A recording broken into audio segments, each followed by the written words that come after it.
1,297 French sailors died in about 15, not to the enemies, not to the enemy.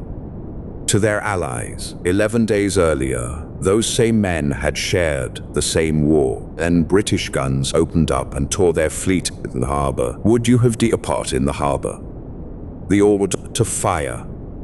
Hold that question, because in the next few minutes, you will see why a decision men called monstrous was carried out anyway by a commander who despised it. This is Mers-el-Kebir, off the Algerian coast on the 3rd of July 1940. It is the day the Royal Navy killed French sailors it had fought beside.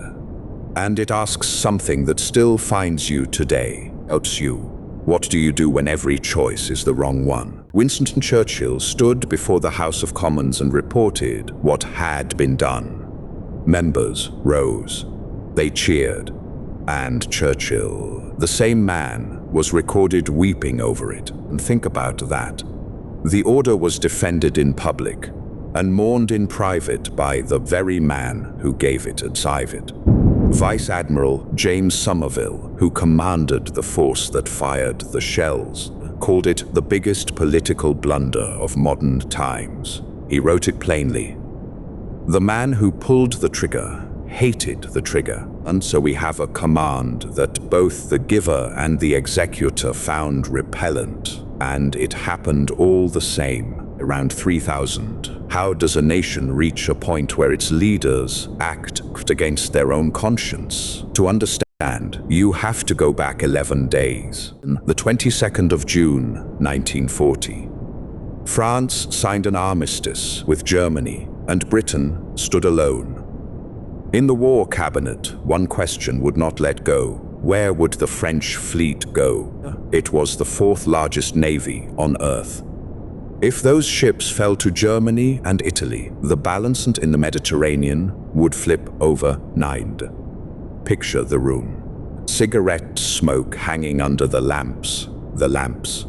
Charts of the Mediterranean spread across the table, weighted at the corners. Every French battleship a mark on the map that no one could account for. The Bern promised they would not seize the flight. But the men around that table had watched Hitler around that break every promise he had ever made. How much was this one worth? Britain could not gamble its survival on it. Sit in Churchill's chair for a moment. Trust the French word, and if it is broken, you risk the survival of the entire country. Not trust it, and you must fire on allies who bled beside you weeks ago. There was no clean choice. None, only degrees of horror. On the map of the Mediterranean, each French warship was a question with no safe answers, and the clock was against him. So Operation Catapult was born, ordered for the 3rd of July, 1940. In a single day, the Royal Navy would neutralize the French fleet everywhere it could reach, in British ports, at Alexandria, at Oran. Seize them or sink them. The order went out to men who did not want it. Somerville was one of them. Somerville commanded Force H out of Gibraltar, and he was handed the order to fire on old friends. In his private letters, he did not hide how much he loathed it. Watch the ships leave the harbor of Gibraltar under a hard July sky, heat shimmering off the steel decks. The battle cruiser HMS Hood at the head of the line, her guns still cold. Behind her, battleships Valiant and Resolution, the carrier Ark Royal. The destination Mers-el-Kebir, near Oran, on the coast of Algeria. There, Admiral Marcel Gensoul had his squadron at anchor, moored tight against the breakwater. He knew British ships were somewhere over the horizon. He did not yet know an ultimatum was already written and already counting down. Morning, the 3rd of July. Somerville delivered the ultimatum. 4 ways out. Join the British and fight on. Sail to a British port. Sail to the French West Indies or the United States. Or scuttle your own ships. 6 hours to tide.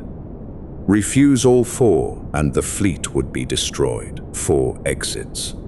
6 hours to carry the message he sent Captain Cedric Holland, who spoke French, into the harbor by launch. But Admiral Gensoul refused to receive him at rank. He took the ultimatum as an insult, a former ally arriving under guns to dictate terms. So the negotiation that might have saved 1,000, that might have Sowers alive, was decanted through a junior officer at arm's length while the 6 hours drained away. Every wasted minute narrowed the way out. Here is the fracture that killed men. Gensoul signaled his own admiralty in France, but he did not pass on all 4 choices. He reported only the worst of it: surrender or be destroyed. That was not what Britain had offered. His superiors, hearing a stripped-down ultimatum with no honorable exit, ordered him to resist and promised reinforcements. So both sides now believed the other left no way out, and neither was fully true. A chilling possibility sits in the record that hundreds died because a message was cut in half before it was sent on. Have you ever received half the truth and made a decision on it? And imagine the weight when the half-truth is cuffed past 2 flight, when the half-truth 2 fleets, and the missing half is the door everyone needed. Nantes Street walked. The clock ran. Somerville pushed the deadline back, then back again, trying to buy time for the talking. He did not want this, but his reconnaissance aircraft came back with a report. The French ships were raising steam, boilers lit, smoke thickening over Mers-el-Kebir. They might be preparing to break out.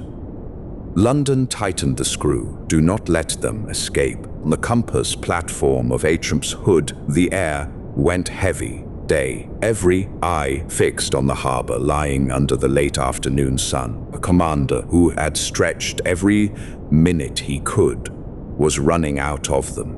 At 17:54, 5:54 in the evening, there was nothing left to stretch. The order he had prayed not to give was the only order left to give. 17:54. The order came. Fire. The 15-inch guns of Hood, Valiant and Resolution roared across the water. Watch it. Shells screaming overhead. Lawns of seawater standing up like white towers where Dewey fought. Up like white towers where they ate. Black smoke rolling across the harbor until the French ships vanished inside it. And the French sailors were trapped. Their ships were moored bow to stern against the breakwater, packed together. No room to maneuver, no channel to run for. They could barely bring their own guns to bear before the shells arrived. Hit after hit, walked across the anchorage. This was not a sea battle, and 3,000, both fleets, did not meet in open waters. This was an execution under the Algerian sun, delivered by men who wept as they gave the range. The old battleship Britannia took a shell, then her magazine caught, and the whole ship went up. She rolled over and capsized in a matter of minutes. That is where most of the 1,297 were lost, inside her or in the burning water around her. The oil came up thick and caught fire on the surface, so the sea itself was alight. Survivors spoke of the water off Oran being hot as a furnace, of the tearing shriek of metal folding, of the smell of burning fuel that never left them. Around 3,000, Provence, and the modern Dunkirk were hammered too, and had to be run aground to keep from sinking. In a handful of minutes, an Allied squadron had become a floating graveyard, and then, through all of it, one ship ran. The battlecruiser Strasbourg tore herself loose from the anchorage and drove for the harbor mouth, over the mines, through the shell fire, full speed, straight out into open sea, aimed for Toulon. Somerville turned Force H to chase her and could not catch her. Sit with the bitterness of it. The most dangerous ship the British most needed to stop was the ship that got away. The blood had been spilled.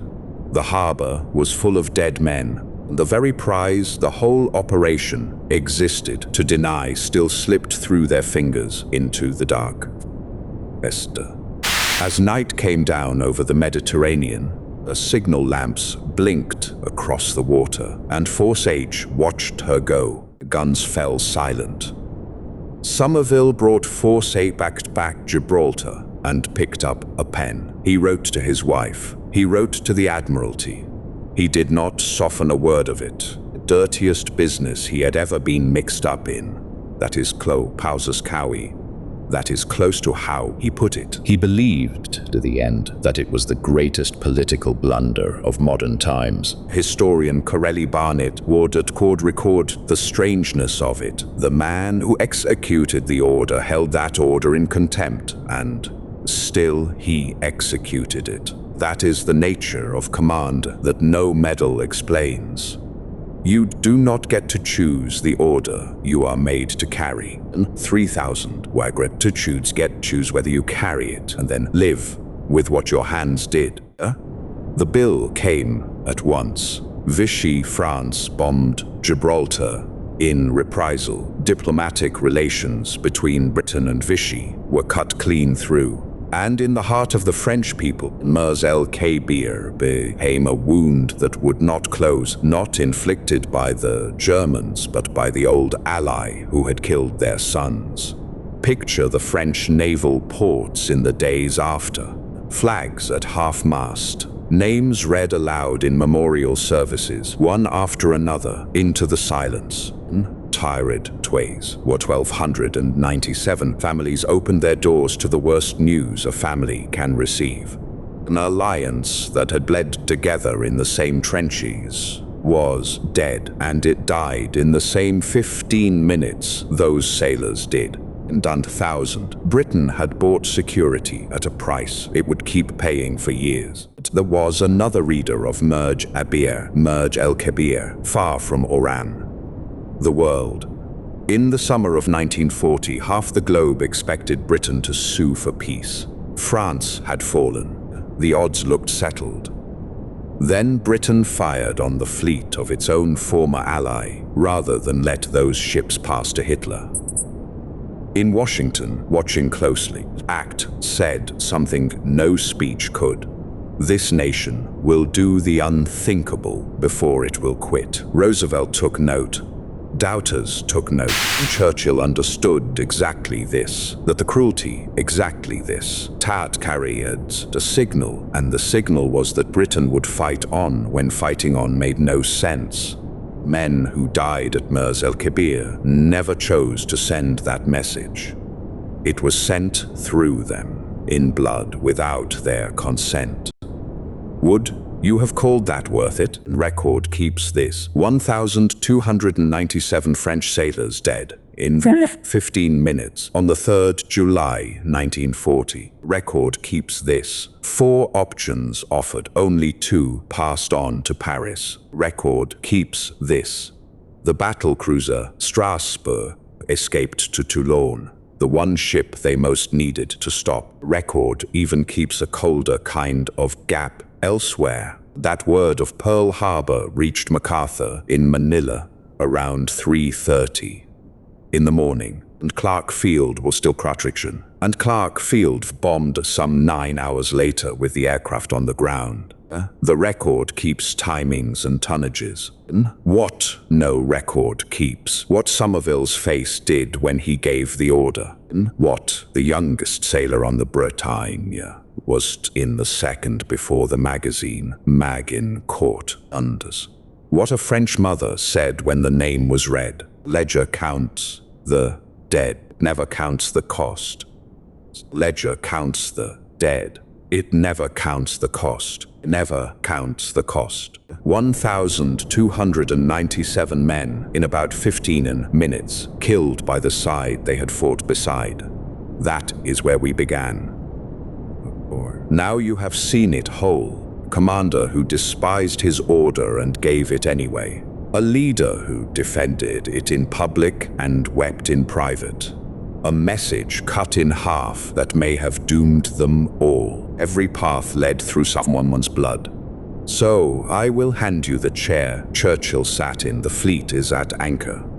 The clock reads 6 hours. You do not fully trust the promise, and you cannot fully bring yourself to fire.